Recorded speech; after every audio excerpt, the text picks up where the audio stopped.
Okay, so the last section of this basic Python document, and this part is not so basic. This part is a little more complicated, but I am going to warn you with this section. Don't get scared. I shouldn't say warn. It takes a few more moving pieces for your brain to keep track of at any given point in time. But what you need to know here is strategy is your best friend. So on the assignments for this section, and as we approach our problems with object-oriented programming, strategy is huge. Thinking through what should I do here is really going to matter a lot, because if you just start writing object-oriented programming and you get 30, 40 lines of code in and you haven't planned it out, you will have a lot of spaghetti, right? And you will potentially, hopefully, I really hope you learn your lesson and then you say, I will have strategy this time. I will write down notes and say, these are the things I need to do, and I will use different functions to accomplish my goals. But sometimes people will not learn their lesson and they just do the same thing again and they make more code spaghetti. And then they call me very upset. And I say, well, you should probably have some goals and do what I said and use some strategy. And they go, that's not what I wanted to hear. I wanted you to fix it. And that's not what I'm here for. I'm here to help you learn. So another thing we're going to do as far as learning, we've looked at VS Code for Jupyter Notebook. It's kind of terrible in my opinion.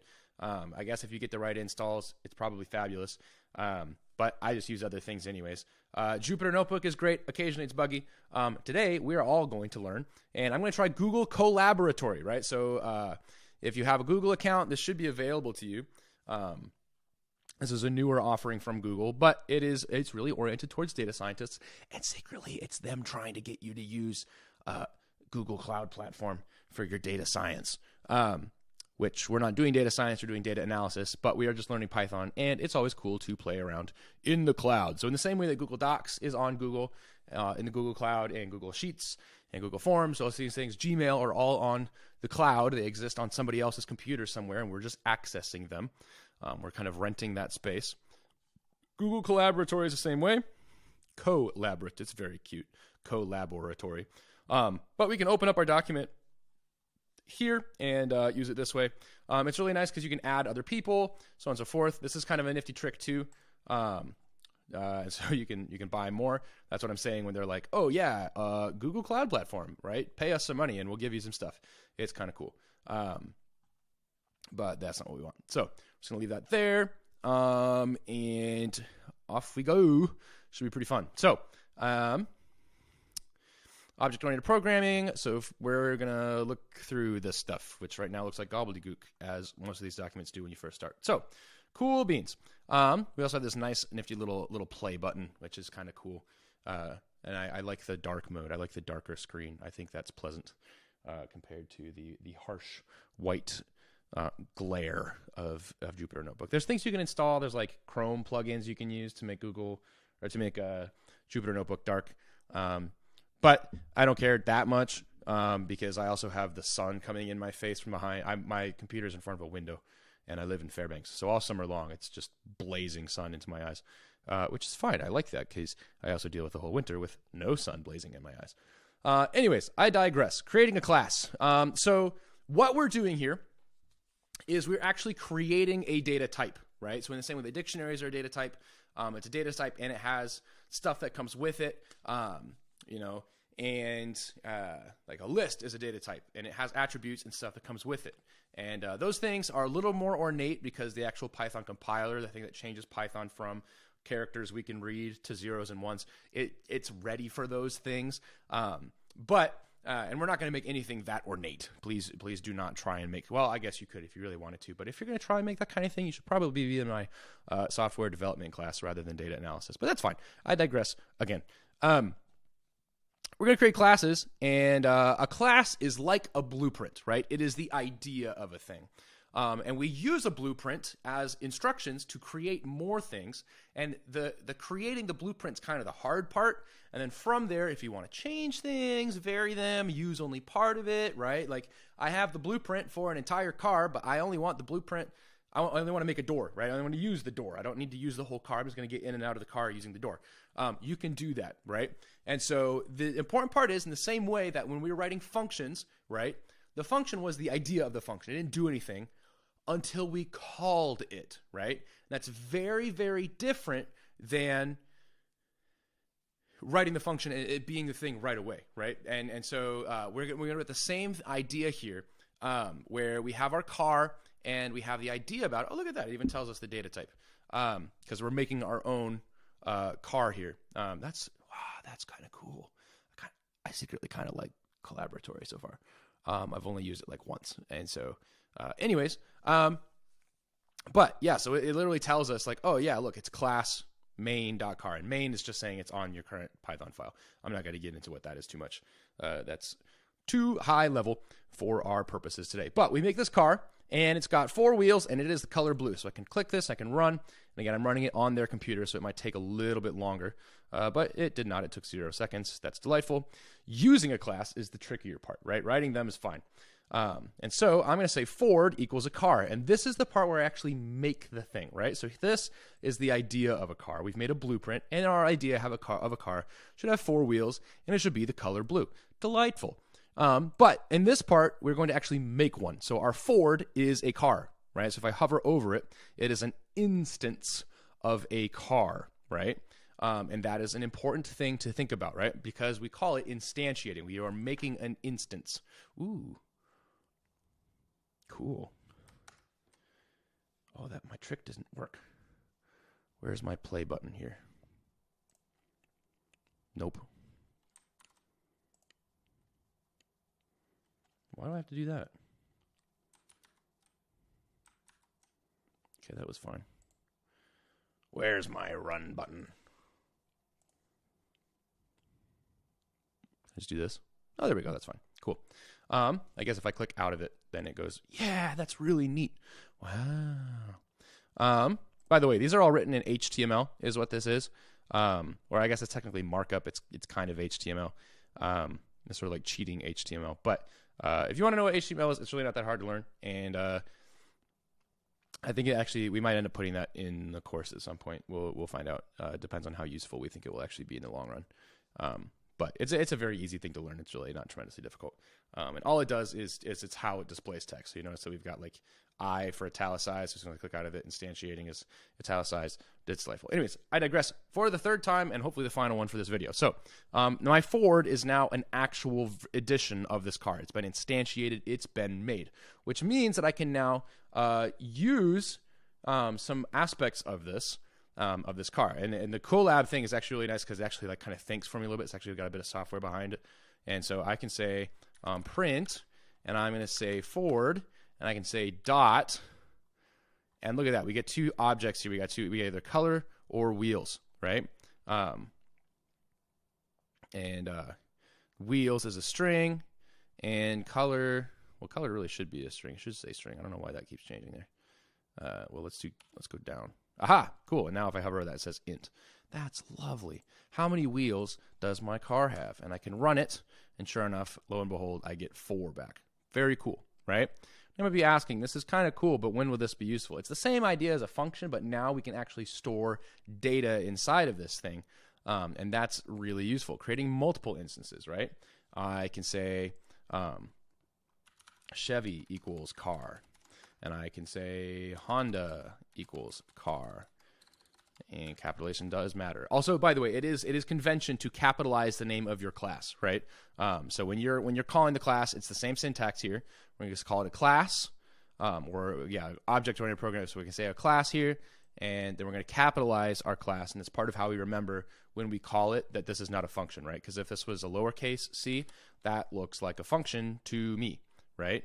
And so that is part of how we tell Python, hey, this is supposed to be a class here, and help readers know that it's supposed to be a class. So make sure that it's capitalized.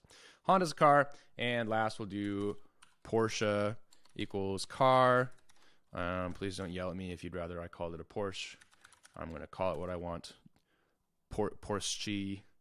My German grandfather would be very disappointed. Porsche.color, right? And we're going to print Porsche.bumper and see what happens here. See what happens. Oh, no, it's very angry, right? And so Porsche.color is a string, and sure enough, it is because that variable color has the value blue. And then Porsche.bumper does not exist, so it has no attribute bumper. right? Our car object has no attribute bumper. And we've seen this kind of error before. I believe we saw it just recently with our sets, where we would try and use a function and it would say, oh no, the class set has no attribute add, right? And it's the exact same thing here, because set is a class that somebody made that, and now you can use that, and that's built into Python. We're making our own now, and so it's missing that attribute, and so we're just going to leave that in there for posterity. The big yelling anger. All right, so in class exercise 1, create a class car and instantiate 3 different makes of cars, and then you can print out some stuff about them. So you can add like doors, how many doors it has, the color, how many wheels it has, does it have a sunroof, whatever you want to, I don't care. You can get detailed with it. I probably won't look, but I might. So you can go ahead and throw that in there. And if you want to leave me some Easter eggs, just when you submit your homework, just put on there, hey, I put in Easter eggs, and I'll make sure I double check this. The init method. The init method, this is important. It is used in almost every created class. As part of why my brain was looking at these other classes and going, something's wrong. It's called only once, and it is automatically called when the class is created. Okay? So keep that in mind. It automatically happens. Whatever you put in the init function automatically happens. It's a really cool superpower. This method will initialize all the variables you need for the object, right? So this is actually not very good. This is not very good class usage. We should put these things inside an init function, right? Now, a cool thing here is these underscores. There's 2 of them on each side. And when we're talking about these methods, we call them dunder, because they have double underscore. So you could have a method that looks like this. And for those who are fans of The Office, this makes perfect sense. It is hilarious. So we're going to make another car, but this time we're going to make it a little bit better, right? We're going to make it a little bit more Pythonic, and it's going to use some of the things that we would normally expect from a class object. So class car, and then we'll have, we can do something like this, like engine equals 4.7L, and this is what we would call a constant attribute. I really don't recommend using these that much, but I guess we can do this. What I would rather do is use a function, def init, and it's going to use self. And I'm going to tell you right now, self is a magic word, right? So don't try and wrap your head around it until I explain it to you. We'll get there in a moment. But we're also going to do wheels and color. And then we're going to say self.wheels equals wheels, and self.color equals color. And I'll explain these in a moment. I know they're very scary right now, but you'll be all right. Ford equals car, for, and red. And this looks like a function. Again, we're passing things into it. But ultimately what happens is our car, you notice our car doesn't have any attributes. And if we try and put things in here, it freaks out, right? It won't work. That's not how objects work. It's just a little bit different than functions. But we do have a function inside the car that says, hey, I'm ready to go. I automatically happen the second you fire up this class and create one after when you actually instantiate it, and I'm ready for it. I want the wheels and color. And it will actually just pass it from here right into these wheels and color, and then we're groovy. It's great. Okay, we can do the same thing with our Chevy here. Equals car, and we're going to say we're going to have a 6-wheeled Chevy. Yeah, and it's going to be black. Sounds like a cool vehicle to me. Probably burns a lot of diesel. All right, so we're going to have print Ford.wheels. Great, and we can print Chevy. And sure enough, we got wheels as an int. And we can also, if we wanted to go down, we could also put in engine, which is a string. And it doesn't seem to want to tell us that it's a string this time. But we're just going to do wheels again. And sure enough, when we run it, there we go. We get 4 and 6, which is pretty cool. So we're going to learn a little more about the self attribute. We just have C above for our notes. So I actually have more stuff on how self works. And we're going to look at some other code here. I haven't looked at this beforehand, so I'm just going to have a look here. I would like to make a disclaimer. This code I'm about to show you does not run. It will not work. Okay, I have intentionally written kind of pseudo code here to help you understand what's going on, but it's not always good code, but it should help you understand what's happening and see some more examples. So here we go. Simplest way to set up a class function. We got, again, it's bleeding everywhere. It's very upset. But we say my class equals, or my class is name, right? That's fine. We have our init function right away, okay? And all the variables that we want all of our code to access go in here, right? So again, this is like saying, hey, I want all my functions to be able to do stuff with these variables, right? And this is where we would put those variables. I often, when I'm writing OOP, I will put in a control function, and this is where my main logic goes. When you're writing object-oriented code, I highly recommend, there's this kind of phrase, you can Google it, called single source of truth. And that means that there's only one function, only one part of your code telling the other parts what to do. Because otherwise it's like having parents and aunts and uncles and grandparents and everybody at your Christmas dinner, they're all telling you do something different, right? And you go, I don't know what to do, I don't know what to do, I don't know what to do. And it's not a fun time, right? To say, have one parent say do this and another one say do that. You're like, I don't know what to do. What am I supposed to do? Python doesn't like it either, okay? So usually I will have one function. We'll come back to this in a little bit. But I'll usually have a function that says, this is what I want to operate and do other things in my code. We're going to come back to this one. But yeah, we're going to look more at this later too. Yeah, we'll go back to this. I'll come back to that in a bit. But the important thing here is this self. What this does ultimately, and this might seem a little silly, but as we make more ornate code, this will get more obvious. Yeah, it'll get better as we go. I promise this will make sense by the time we're done. I have taught this many times, just not necessarily in this exact arrangement and format. So the self thing, essentially what's going on here is this attribute is required to keep track of the specific instance attributes. Without the self attribute, the program would not know how to reference or keep track of an instance's attributes. That is really hard to understand. So we're just going to ignore that for right now. We're going to keep moving along and write more ornate code in a little bit, and the more ornate code will make it obvious what that does, and then I will be able to explain it. But much like earlier on a previous video, I said, just kidding, we're not going to learn that yet. It's because you just don't know all the pieces, and once you know all the pieces, it will make more sense. Let's go ahead and go to initializing attributes. While variables are inside of a class, they are referred to as attributes and not variables. I still screw that up, but that's okay. Attributes, when someone says attribute, you know they're speaking about a class. Attributes can be initialized through the init method or outside of it. By the way, a method is a function that lives inside a class. They both have separate names for object-oriented functions and variables. We call them methods and attributes. And we tend to be a little bit better about methods. Most folks I know aren't very good about attributes.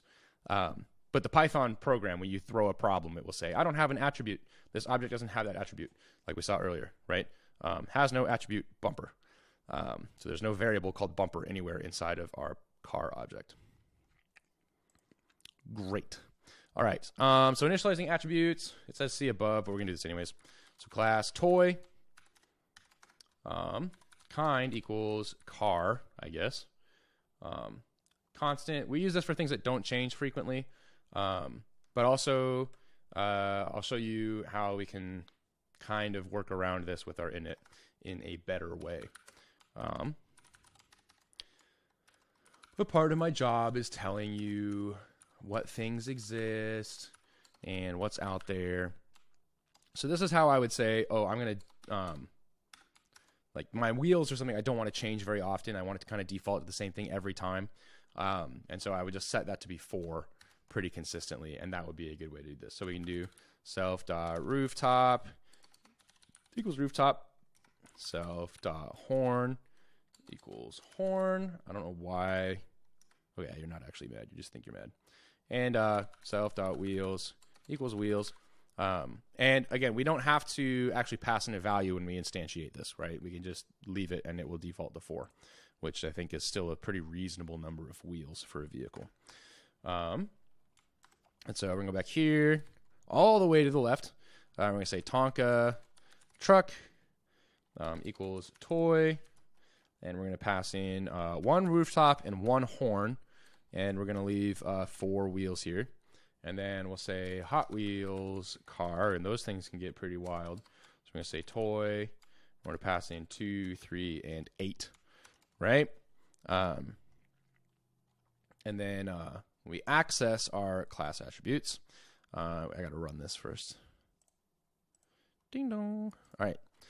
To access our attributes, I can just say print, Tonka truck, and I want to see how many. Well, I was gonna say dot horn. And sure enough, we should get back 1 because there is 1 horn for our Tonka truck. Alternatively, our Hot Wheels car, that strange, curious thing, Tonka truck. Or not a Tonka truck. We want the Hot Wheels car. Silly me. Hot Wheels is part of the problem when you try and talk and code at the same time. And let's see. Let's do how many wheels does this one have? Okay, and now we have 8 wheels there, right? And so again, I don't have to type this stuff every single time, right? Like I could theoretically instead do something like, because it's just really hard to write all this out, right? Like I could say, like let's say my daily driver, and then I could say wheels equals 5, right? Because my daily driver is complicated, and then I could say my daily driver rooftop equals sunroof. No, we can't do that. Oh, yes, we can. It doesn't say I have to do a count. I can do a string instead of an integer. So I'm going to do a sunroof. Here, nice. I can say my daily driver horn equals 1. I have 1 horn on my daily driver car. It just has 1 horn on it, right? That's a lot of typing. And if I'm doing this over and over and over again, especially when this gets more complicated, right? Because I've seen classes with 20 variables in there. That it's just faster to type it once and then reuse it a whole bunch of times. And so that's part of the difference. That's part of what we're trying to avoid here, right? And any time that you're doing something like more than, I don't know, some people say 3 times. I would say probably closer to 8. If you do something more than 8 times, definitely find a way to automate it. Definitely find a way to not have to do that over and over again. But there we go. So setting defaults for attributes. Whoa, we just did that. How cool is that? There's another way we can do it, right? So I'm going to copy paste most of this again for our car here. Ding dong. All right. We take self wheels. We can say self dot wheels equals wheels, right? And that's the actual variable wheels. We'll talk about what self does in a second. And then we can say self dot color. Wait a second, we didn't pass in color. Well, that's because we're going to give it a default value of blue. We could also probably, I think, put this in here too. See if it'll let me do it. I don't know what that's doing there. That's fascinating. I'm going to ignore it. So you can say Honda equals car. We're going to pass in 4. And I don't have to worry about print Honda dot color, print Honda dot wheels. Oh, this is actually going to throw an error because I didn't say that it defaulted to anything. Yeah, so it's mad. So it's going to say, oh no, you didn't give me any color. So I can actually get rid of it. Let's see what happens if I get rid of this. Now it should work. Woo woo. Okay, so now it's fine. And it knows that blue is there. So that's how you would default doing that without being able to overwrite it, right? You cannot overwrite that value. So that's just going to be what you're kind of stuck with. Which again, you might say, well, we can't overwrite the engine either. I mean, maybe we could. Honda.engine, will you let me? Yeah. Equals 5.4 liter. We're getting really big here. Print Honda.engine. I don't think this will work. Oh, no, sure enough. There we go.